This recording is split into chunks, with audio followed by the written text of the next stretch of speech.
Okay, we're here in Buffalo, old customer, and what they want to do is they want to remove all these storm windows.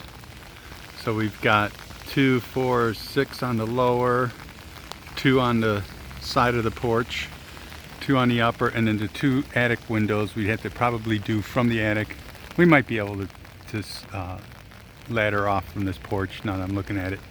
So what we're going to do is we're going to take and pull the storms off and caulk all the windows, because those are all vinyl replacement windows in here, and then and if need be, give them a number to do the extension of the aluminum trim.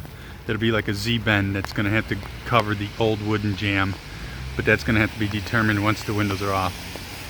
So we got the front windows, the side of the porch, and we got the neighbor's side here. These big tall windows don't have any storms on them, the one with the grills, but you got 3 on the lower with storms, 3 on the upper, and then 1 on the dormer on this side here. So we got to be able to get the ladder in over that fence. They're looking at the possibility of a generator location, so I'm guessing right at these front windows would be it. We'll go around the driveway side.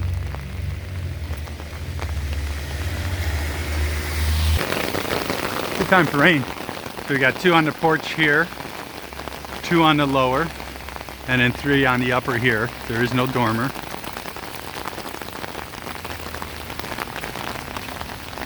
These are some pretty big windows. I'm guessing we might even have to do a sill extension. And on the back, we've got 2 in the attic and 2 on the right side of their little porch area, and then 1 on the very rear. Let's look around to the side and see if there's another rear lower. Nice little fish pond here.